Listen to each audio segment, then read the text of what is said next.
우리 옆 사람에게 한번 인사합시다. 오늘 참 잘 오셨습니다. 네, 메리 크리스마스 한번 하겠습니다. 메리 크리스마스. 네, 감사합니다. 우리가 신앙생활을 하거나 일상생활을 하거나 질문을 가진다는 것은 참 좋은 일입니다. 호기심, 질문, 이런 것을 통해서 세상은 발전해 왔고 학문도 발전해 왔습니다. 마태는 하나님의 성령의 감동으로 이 예수님에 관한 일을 기록하면서도 질문점이 있었어요. 호기심이 있었어요. 처녀 마리아가 성령으로 잉태하고 결국은 결혼할 날짜가 되면 만삭이 되어가지고 다 드러날 텐데 그 남편 요셉은 어떻게 자기하고 동침하지 아니한 아기를 가진 마리아를 데려다가 자기 아내로 삼고 살 수 있었을까? 도대체 이 요셉이라는 사람은 속도 배알도 없는 사람인가? 남자가 자존심이 있지 자기 자식도 아닌 아이를, 그것도 처음부터 그렇게 누구 씨인지도 알지 못하는 아이를 가지고 있는 여자를 받아들일 수가 있을까? 어떻게 그렇게 할 수 있을까? 그렇다면 요셉은 아주 비범한 사람인가? 그에게는 무슨 대단한 점이 있는가? 그는 특별한 인물이기에 그렇게 마음이 한없이 넓고 바다처럼 넓어서 자기 씨도 아닌 아이를 가진 여자를 받아들일 수 있단 말인가? 마태는 주목해 보니까 요셉은 평범한 사람이더라는 거죠. 그런데 이 평범한 사람을 통해서 어떻게 위대한 일이 이루어지는가? 마태는 그것을 주목했습니다. 여러분, 우리는 대부분 그저 평범한 사람들입니다. 그런데 우리도 우리의 하는 일, 그냥 평범한 일상이 위대한 일이 될 수 있습니다. 도대체 그게 무슨 말인가? 우리는 그냥 여전히 밥을 먹고 사람들 만나고 직장에 가서 일하고 그냥 생활할 뿐인데 한 해를 돌아봐도 별로 위대한 일은 없었던 것 같은데 그게 무슨 말인가? 이런 질문이 생긴다면 그것은 마태가 질문을 가진 것과 같은 좋은 태도인 것입니다. 오늘 여러분의 마음속에 일어난 질문에 하나님이 귀한 답을 주시기를 축복합니다. 그래서 요셉이 얼마나 평범한 사람인지 하는 것을 살펴보고 요셉의 주어진 일상을 보면 여전히 평범하다 하는 것을 또 살펴보고, 그런데 그게 어떻게 위대한 일이 될 수 있는가? 그리고 요셉은 하나님이 하시는 일에 대해서 받아들이고 순종했는데 어떻게 그렇게 할 수 있었는지, 어떤 점들이 그런 것인지를 살펴보고, 그럼 우리는 우리의 일상이 위대한 일이 되기 위해서 어떤 일을 하면 좋을까 하는 순서로 함께 하나님의 인도받기를 원합니다. 요셉이 아주 평범한 사람이라는 것은 그가 어느 지역 출신인지, 직업이 무엇인지, 혹은 그가 마음에 고민하는 것들이 어떤 것인지 이런 것들을 보면 알 수 있습니다. 먼저 그는 다윗의 자손이지만 가난한 시골 청년입니다. 정확히 하자면 산골 동네에 사는 가난한 청년이에요. 가난하다는 말이 없는데 왜 가난한가? 그 직업이 목수입니다. 마태복음 13장에 보면 예수님에 대해서 저 목수의 아들이 아니냐 하는 표현이 나오는데, 이 목수는 당대에 가난한 직업 중에 하나였고 좀 하류 계층의 사람이었어요. 오늘날처럼 내장 목수, 일당이 아주 비싼 그런 고급 목수가 아니고 그냥 가난한 사람, 그런 사람, 목수가 그 정도 위치에 있었어요. 뿐만 아니라 그는 나사렛에 살고 있어요. 이 나사렛이라는 동네는 아주 별 볼 일이 없는 동네. 이 갈릴리 지역 안에 있는 나사렛, 갈릴리 사람이라 하는 말도 멸시하는 말이에요. 별로 이스라엘에 있어서 중요한 인물도 나온 적이 없는 그런 초라한 동네, 그 중에 갈릴리 중에서 나사렛이라는 산골 동네, 나사렛 예수, 이 말은요 예수님을 멸시하는 말이에요. 그가 나사렛 사람이다, 그 우습게 여기는 말이에요. 아주 산골 시골뜨기 별 볼 일 없는 사람이다, 그런 얘기예요. 요셉이 바로 그런 사람이었어요. 그가 나중에 예수님을 위해서 정결 예식을 하기 위해서 가서 드리는 예물을 보면 그 예물이 아주 초라해요. 누가복음 2장 24절에 나오는데 산비둘기 한 쌍이나 어린 집 비둘기 둘로 제사하려 했다. 돈이 있고 지위가 있고 이런 사람들은 드리는 이 재물의 수준이 달라요. 왕이나 이런 고관 대장이나 이런 사람들은 비둘기 갖다가 드리고 그러면 안 돼요. 소를 갖다 드리죠. 자기 삶의 형편에 맞춰서, 지위에 맞춰서 어울리는 재물을 드리는 거죠. 그래야 그게 헌신하는 것이고 하나님 앞에 바른 태도가 되는 거죠. 근데 얼마나 가난하면 이 산비둘기나 집비둘기를 제물로 드리겠냐고요. 그렇게 형편없이 가난하고 초라한 시골 청년에 불과한 것입니다. 그런데 그는 다윗의 자손이었어요. 다윗의 자손 대단한 게 아닌가? 저는 경순왕의 39대 손인가 됩니다. 왕자처럼 보이죠? 그런가요? 진짜 평범해요. 그래, 우리 선조 중에 왕이 있었어. 우리 김명환 집사님도 경주 김가이신데 뭐 엄청 위대해 보이죠? 왕자처럼. 그냥 평범해 보이잖아요. 그죠? 무시하려고 하는 얘기가 아니고 저 자신이나 누구나 다 평범해. 요셉도 다윗의 자손 그러면 어마어마하게 후광이 나오고 뭐 왕족으로 대우받고 그런 게 아니고 벌써 세월이 3, 40대 이렇게 지나가다 보면은 그저 그 조상이 얼마나 훌륭했는가 그게 별로 영향을 못 미쳐요. 그러니까 요셉 그렇게 평범한 사람이었다는 거예요. 근데 결혼을 누구 하기로 결정했어요? 마리아하고 약혼했는데 당시에는 약혼만 해도 법적 효력이 있어서 결혼과 같은 효력이 있는 것인데 그 약혼한 처녀 마리아는 어디 출신이에요? 같은 나사렛 동네 사람이에요. 그러면 가난한 청년이 가난한 시골 동네 나사렛 처녀 마리아를 만나가지고 앞으로 살아갈 날이 보면은 그냥 안 봐도 사전이죠. 뻔해요. 얼마나 참 어렵게 살겠는가. 그런 형편에 놓여 있는 것입니다. 이렇게 평범한 사람 요셉을 통해서 위대한 일이 이루어질 수 있는가?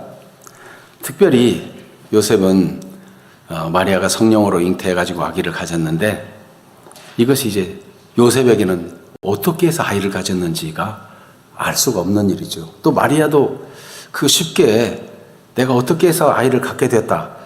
지금 결혼할 남편에게 아이를 가진 여자가 할 말이 있겠어요?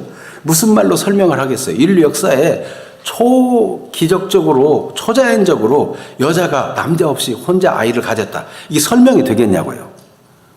아마도 마리아는 설명할 수가 없었을 겁니다. 네. 근데 이게 지금 요셉의 고민은 뭐냐면, 아니, 이 마리아가 사람이 참 착하고 하나님 앞에도 진실한데 어떻게 이렇게 될 수 있는가? 이게 의문점이 생겨요. 여러분, 요셉이 고민하다가 혹시 이때 아이를 갖게 된 게 아닌가라고 결론 낼 수 있다면 어떤 것이 있을까요?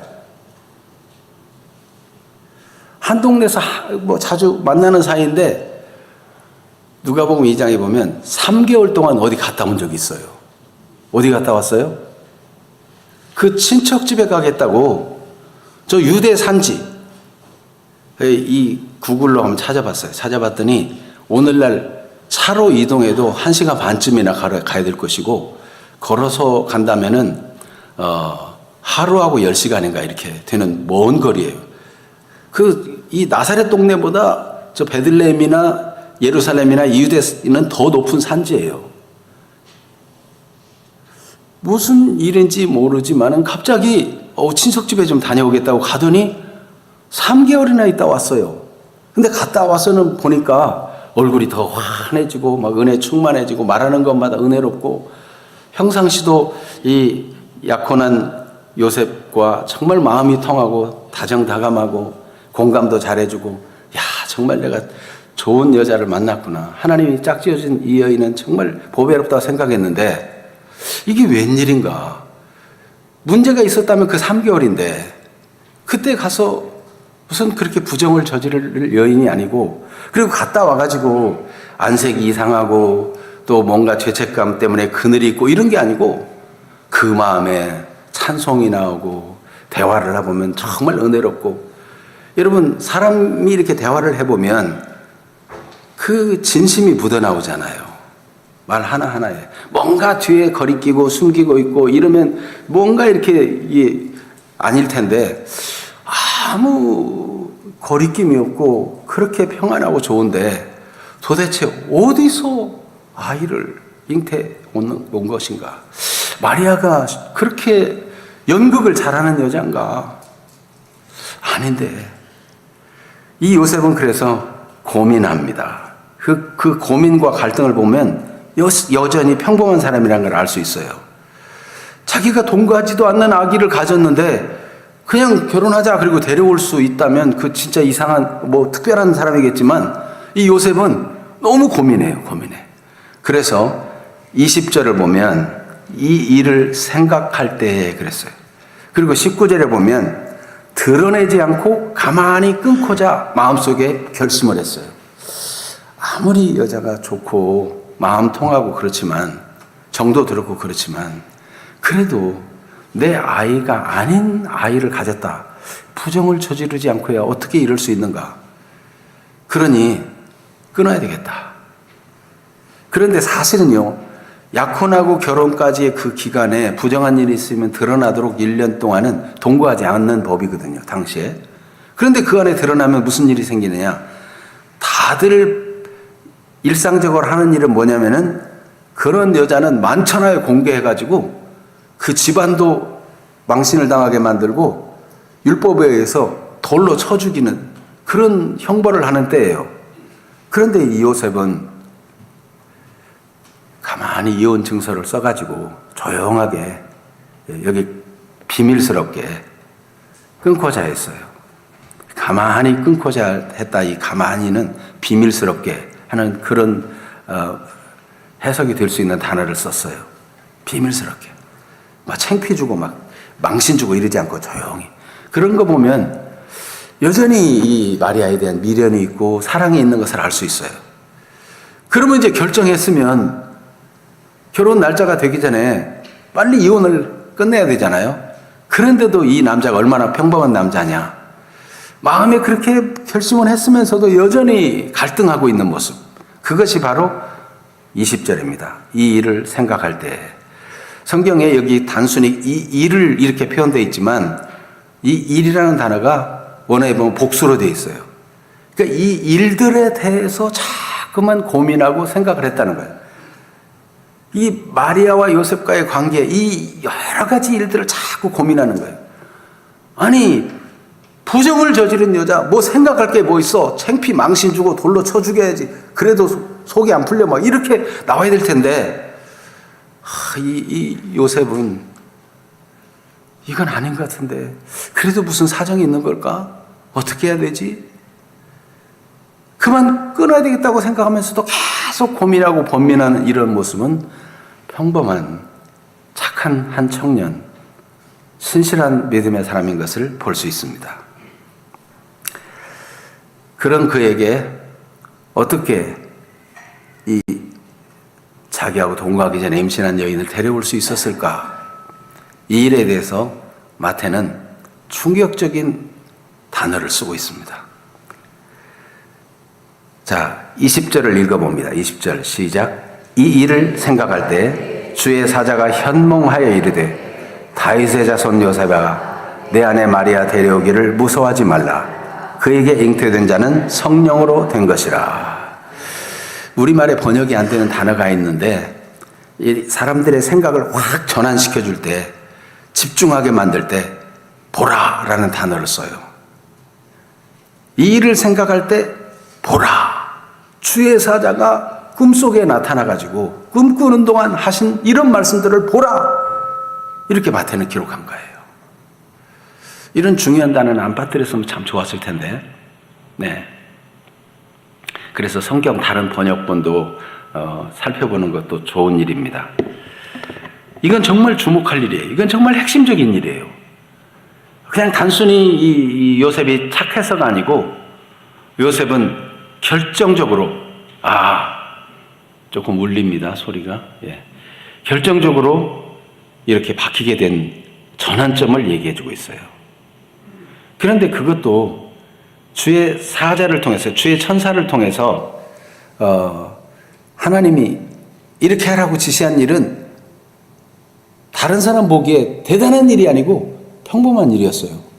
약혼해가지고 1년이 지나면 결혼한 게 당연한데 내 아내 데려다가 결혼해라, 그런 얘기였어요. 아기를 가진 일이 없었으면 그건 그냥 평범한 일이죠. 그런데 사람들 보기에는 평범한 일이에요. 그렇지만 이 요셉은 이 얘기를 듣게 된 겁니다. 왜 데려와야 되느냐? 그 이유를 어떻게 말씀하죠? 그에게 잉태된 자는 성령으로 된 것이다. 내 아내 마리아 데려오기를 무서워하지 말라. 만약 그 아내를 데려온다면 여러 가지 생각 중에 하나님의 율법을 어기는 것이고, 또 그렇게 해서 태어난 아기는 장차 어떻게 될 것인가, 여러 가지 염려가 있을 거 아니에요. 그런데 그런 일이 무서운 거죠. 그런 일이 두려운 거예요. 그런 일이 주저가 되는 거예요. 그런데도 하나님께서 주의 사자를 통해서 말씀하시기를 이는 성령으로 잉태된 것이다. 그러니 내 안에 마리아 데려오기를 자연스럽게 하고 무서워하지 말아라, 이렇게 말씀해 준 것입니다. 그러니까 이거는 평범해 보이지만 위대한 일이면서도 사람들 보기에는 그냥 일상의 일처럼 보이는 일이었다는 겁니다. 두 번째로는 요셉이 한 일은 복음을 믿는 일이에요. 이거는 천사가 들려준 말은 이게 바로 복음이에요. 하나님의 귀한 복음이에요. 율법으로는 할 수가 없어요. 율법으로는 약혼하고 결혼하기 전에 잉태했다, 만천하에 공가해서 돌로 쳐 죽이고 형벌해야 된다, 이게 율법인데 복음은 무엇입니까? 이게 하나님이 하신 일이니까 받아들이라는 것입니다. 왜 천사가 나타나서 다윗의 자손 요셉아 하는 것을 불렀냐 이거예요. 이 마태는 이걸 놓치지 않았어요. 그냥 요셉아 그래도 되는데 다윗의 자손 요셉아. 왜냐하면 성령으로 잉태해서 나실 여자의 후손, 우리 지난주에 살펴본 창세기 3장 15절, 보통은 남자의 후손이, 사람마다 다 남자의 후손이죠. 그래서 남자의 성씨를 따르고, 그래서 여자의 후손이라고 했던 그 이사야 7장 14절에서 다시 말씀하고 있는 보라 처녀가 잉태의 아들을 낳으리라는 그가 바로 성령으로 잉태해서 처녀 몸에서 아이를 갖게 된다. 그런데 그런 영원히 다윗의 집에서 왕노릇할 그런 사람이 다윗의 후손 중에서 온다. 이게 사무엘하 7장 13절인데 그것을 응하려고 한다는 것을 알게 해주기 위해서 다윗의 자손 요셉아 이렇게 천사가 부른 겁니다. 그러니까 하나님이 약속한 메시아가 지금 우리 집에 오는 거구나. 이거를 요셉은 믿음으로 받아들였어요. 인간적으로 생각하면 받아들일 수 없어요. 어떻게 나한테 이럴 수가 있어? 하나님 해도 너무하지. 내가 지금 아름다운 신혼을 꿈꾸고 있는데 결혼하기 전부터 무슨 아기를 잉태하고 오다니, 이거는 사람으로서 인간적으로는 받아들일 수 없지만 하나님의 약속을 믿었습니다. 다윗의 후손으로 오시는 그리스도 믿은 것입니다. 그가 믿은 것은 예수님의 성령 잉태, 사람의 논리로는 되지 않는 초자연적인 하나님의 성령의 잉태, 하나님의 권능으로 된 일, 이걸 믿었어요. 또 예수님은 유일한 구원자라는 사실을 믿었어요. 이름도 예수라고 지으라면서 그 이름 뜻까지 다 얘기해 주죠. 같이 읽어봅니다. 21절, 아들을 낳으리니 그 이름을 예수라 하라. 이는 그가 자기 백성을 그들의 죄에서 구원할 자이심이라 하니라. 예수라는 뜻은 구원이라는 뜻이에요. 왜 이름을 구원이라고 지어야 될 것이냐? 그가 자기 백성의 죄를, 자기 백성을 죄에서 구원할 자이기 때문에 이름을 구원이라고 지으라, 이렇게 말씀하고 있는 거죠. 그러니까 예수님이 구원자라는 것을 믿은 것입니다.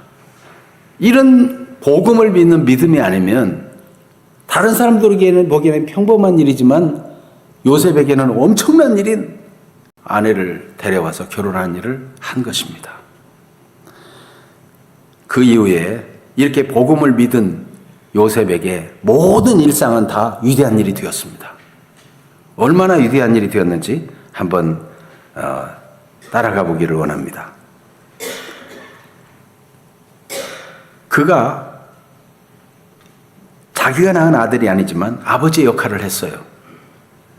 누가복음 2장 2절 3절에 보면 호적하러 갑니다. 그것은 로마 황제가 칙령을 내렸고 모든 로마 통치 아래에 있는 나라 사람들은 다 호적하러 본적으로 가야 돼요. 우리나라도 본적지에 가야 호적을 떼고 호적하고 본적에 가야 됐잖아요. 우리 지금 뭐 몇십 년밖에 안 됐지만 지금은 전산화를 통해서 어디든지 호적 초본도 뗄 수 있고 이렇게 호적에 올릴 수 있고 그런 시대를 맞이했지만 당시에 호적을 하려면 다윗의 후손들은 다 다윗의 동네인 베들레헴으로 가야 됐던 거죠.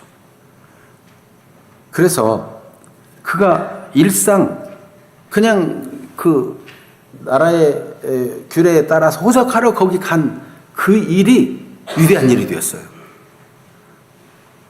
하나님이 그 호적을 시행하게 된 때가 마리아가 만삭이 될 때로 딱 맞춰가지고 거기 가게 해서 거기서 아이를 낳거든요. 그게 왜 기적이냐?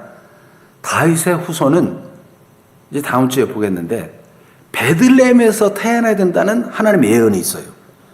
베들레헴에서 태어나야 되는데 호적하러 베들레헴에 간 그 시점, 그 일상적인 일인데 그게 기적이에요.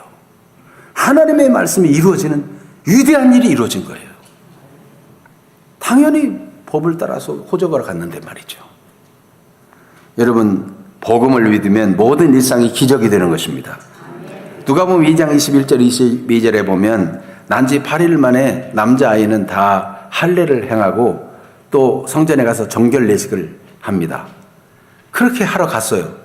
그런데 이게 위대한 일이 된 건 뭐냐면 그리스도를 보기 전에 죽지 아니하리라 감동을 받았던, 그리고 일생 기도하며 주님을 섬겼던 이 시므온과 안나를 거기서 만나게 되고, 시므온과 안나가 이 시므온이 이 아기 예수님을 안고 예수님이 대주제요 그리스도라는 것을 고백하는 걸 듣게 돼요. 더 확신을 갖게 되고 이 하나님의 뜻이 이루어지는 걸 보잖아요. 안나가 아이를 보고 축복하고, 그러니까 지금 시므온이나 안나에게 감동 주시고 말씀해 주신 하나님이 동일하게 살아계신 하나님이시고 동일하게 복음을 믿는 믿음의 사람들을 위해서 일하고 계시다고 하는 이 위대한 일을 보는 기회가 된 거죠. 당연히 해야 될 일을 했을 뿐인데 그게 위대한 일이 되는 걸 볼 수 있습니다. 또 보세요. 마태복음 2장에 보면 헤롯이 속은 줄 알고, 동방 박사들에게 속은 줄 알고 베들레헴에 있는 아이, 그 일경에 있는 아이를 2살 아래로 다 죽이게 합니다. 그런데 하나님이 이번에도 주의 사자를 통해서, 천사를 통해서 꿈에 나타나 말씀해 줍니다. 이 아이를 데리고 애굽으로 피신 가라. 애굽으로. 그래서 요셉은 이 피덩이 아기를 데리고 애굽으로 피신합니다. 그런데 성경에 어떻게 기록하고 있습니까? 이 일은 내 아들을 애굽에서 불렀다 함을 이루려 하심이라 그랬고, 예레미야 선지자를 통해서 라마에서 통곡하는 일이 있겠다는 말씀이 이루어지게 했어요. 당연히 하나님이 시켜서 해야 될 일을 했을 뿐인데 이 하나하나가 다 기적이 되고 위대한 일이 되는 거죠. 복음을 믿기 때문에. 그 다음에 남자아이라면 명절을 당하면 6월절이나 맥주절이나 수장절이나 이러면 다 성전에 데리고 가요. 그래서 이 아버지 요셉은 이 아들들을 데리고 성전에 데리고 간 거예요. 예수님이 12살 때 일이 누가복음 2장 41절에서 52절에 보면 기록되어 있는데, 예수님을 데리고 간 이 일이 아버지로서 당연히 할 일이에요. 여러분, 부모가 자녀를 데리고 교회에 오는 일, 성전에 나오는 일 당연한 일이에요. 그거 평범한 일이에요. 그런데 이게 위대한 일인 겁니다. 예수님은 그 성전에 가서 그 성경 박사님들에게 성경에 대해서 궁금한 것을 질문하기도 하고 듣기도 하고, 그러면서 이렇게 하나님과의 관계, 믿음이 더 자라고 신실한 사람으로 세워져 가고, 부모를 전적으로 순종하는 그런 자녀로 잘 성장해 나가는 일을 도와주는 중요한 일을 한 거예요. 예수님 어렸을 때 성장에 있어서 아주 중요한 이 위대한 일을 요셉이 하고 있는 겁니다. 근데 그게 대단한 무슨 일을 벌인 게 아니고 자기 애들 데리고 성전에 간 일이에요. 여러분, 자녀를 데리고 일찍부터 어려서부터 교회를 데리고 오는 이 일은 위대한 일입니다. 아이들의 미래를 위해서, 이 나라의 미래를 위해서, 하나님 나라를 위해서 위대한 일임을 기억하시기를 바랍니다. 아이들이 교회도 안 나오고 성경도 안 읽고 믿음 없이 살아도 그냥 내버려 두는 거는 이 하나님이 주신 위대한 일의 기회를 허비하고 있는 겁니다. 여러분, 복음을 믿는 사람은 이렇게 평범한 일상을 사는 것 자체가 다 위대한 일로 바뀌어요. 요셉은 직업이 목수라고 그랬어요. 목수 일을 해가지고 남의 부서진 의자 고쳐주고 식탁 만들어주고 그거 땀 뻘뻘 흘리며 일해봤자 몇 푼 안 돼요. 근데 그걸 가지고 처자식을 먹여 살려요. 예수님도 이 요셉의 수고를 통해서 땀 흘려 번 그 돈을 통해서 옷도 지어 입고 음식도 먹고 그렇게 성장했어요. 여러분, 복음을 믿으니까 요셉이 직업이 당시에 천한 목수였지만 그 일은 위대한 일이 되었습니다.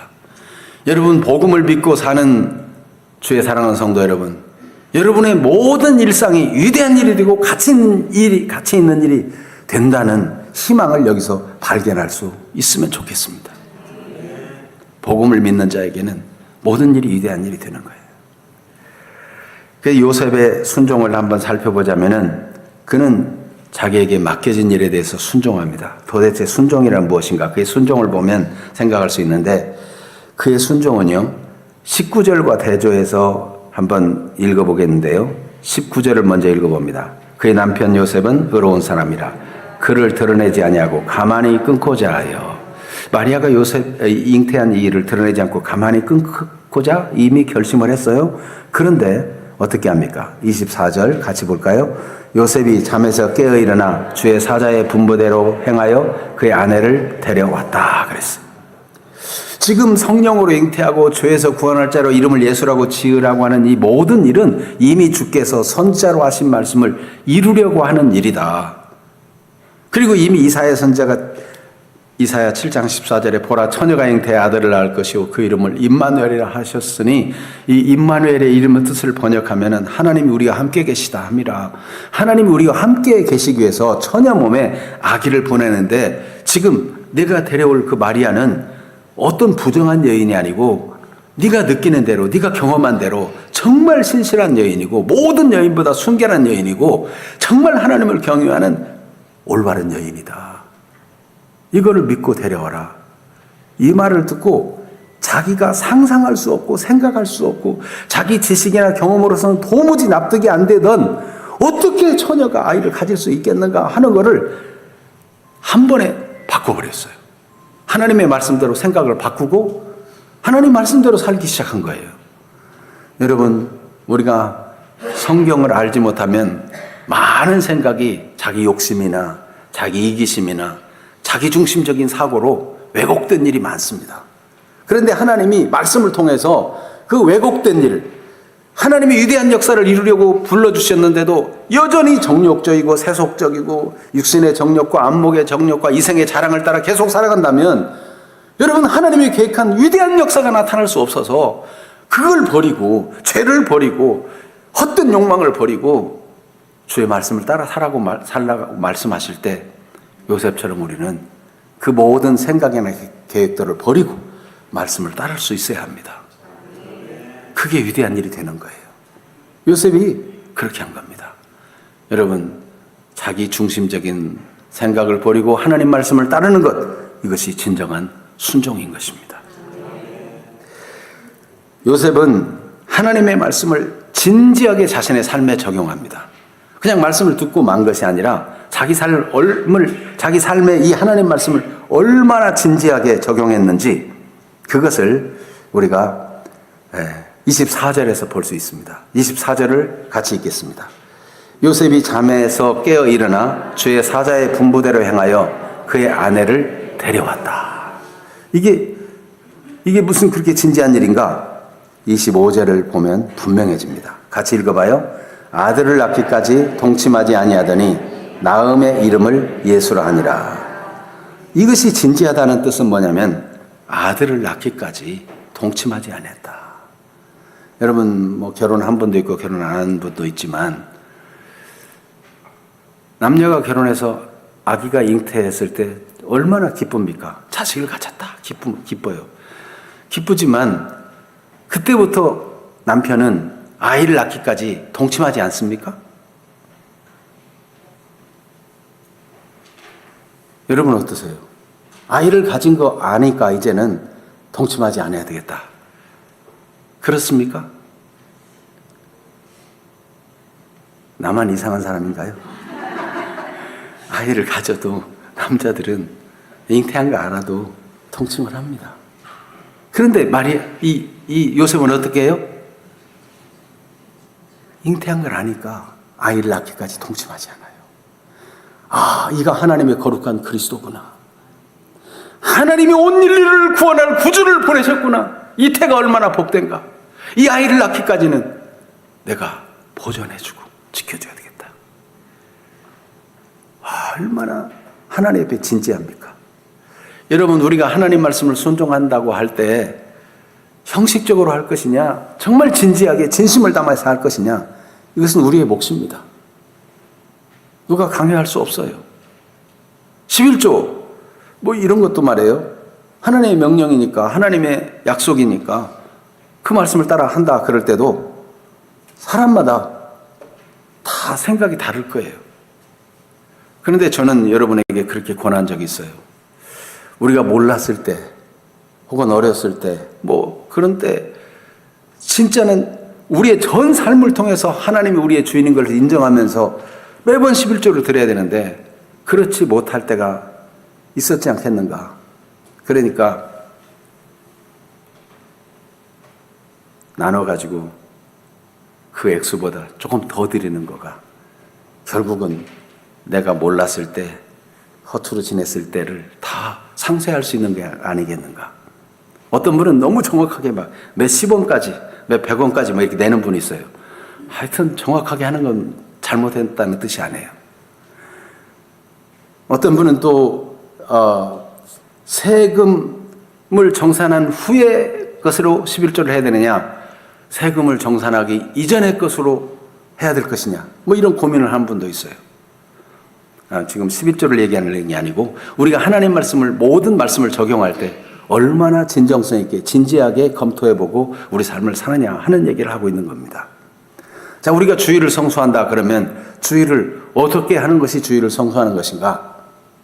나는 주일날 교회 한번 나와서 예배 드리는 것, 이것이 주일 성수하는 것이다, 이렇게 생각하는 사람도 있을 것이고, 주일 성수는 내가 온전히 하나님을 예배하기 위해서 밤에 영화극장 이런 거 안 보고 일찍 자고 피곤치 않게 해서 예배 드릴 때 피곤치 않고 예배에 집중하고 하나님을 마음껏 찬양하고 높이고 진실하게 기도하고 말씀을 받기 위해서 내가 맑은 정신으로 예배하는 것이 진짜 예배다.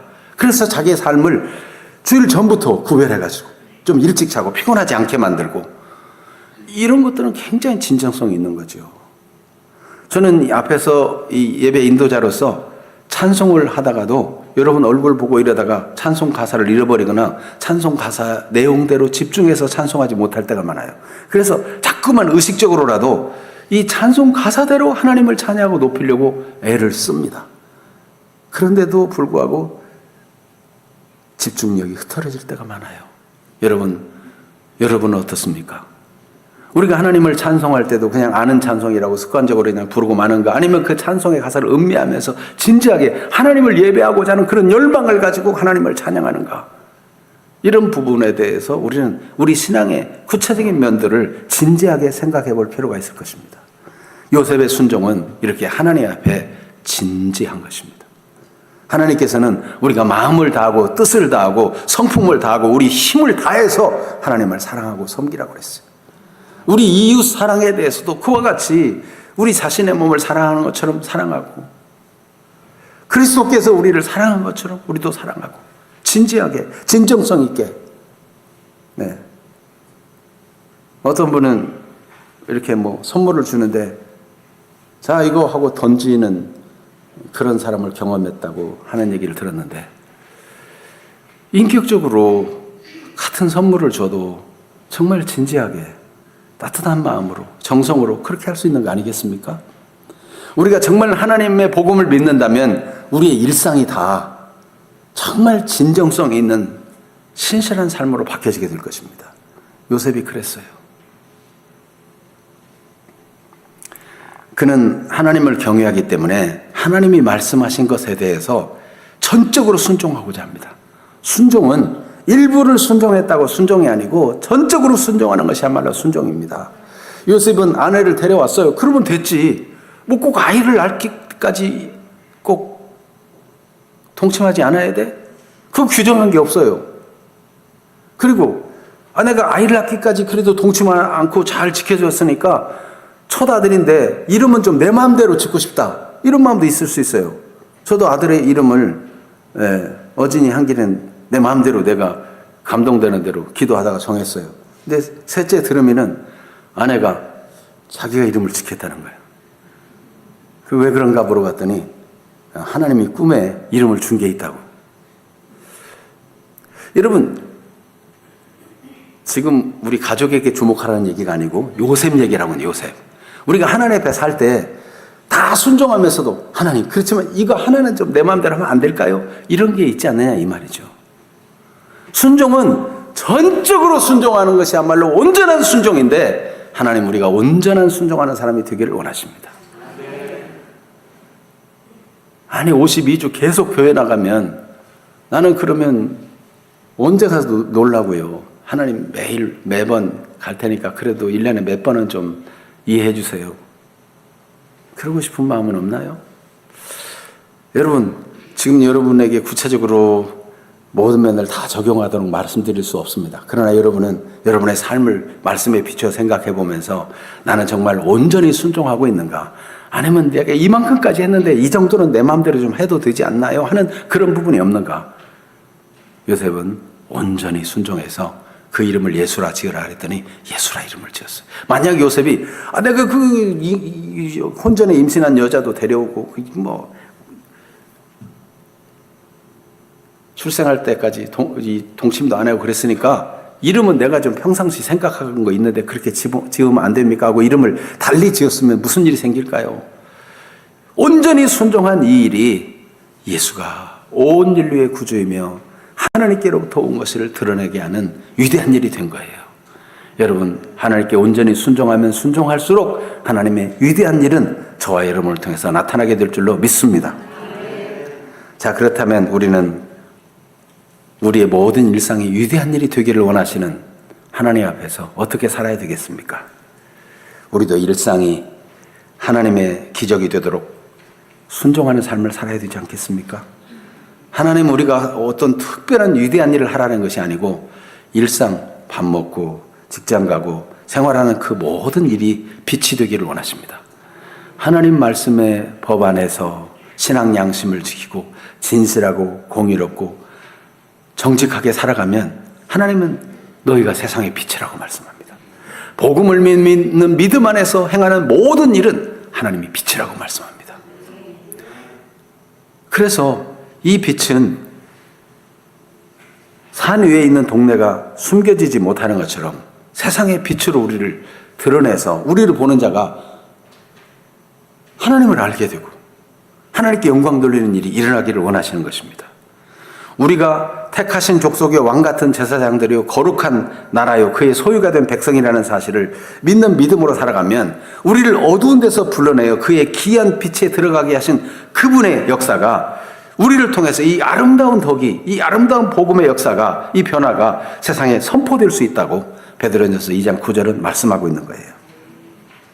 전에는 하나님의 백성이 아니고 전에는 내 중심으로 살아온 인생이 이제는 하나님의 백성으로 하나님의 복음을 따라 사는 이 아름다운 하나님의 긍휼을 전파하며 사는 인생이 되는 것입니다.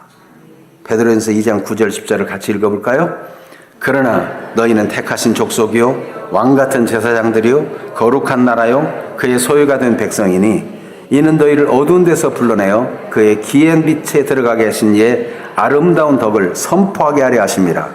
너희가 전에는 백성이 아니더니 이제는 하나님의 백성이요 전에는 긍휼을 얻지 못하였더니 이제는 긍휼을 얻은 자니라. 우리의 일상의 삶을 보니까 야, 저 사람은 정말 임마누엘 하나님이 함께하는 사람이구나.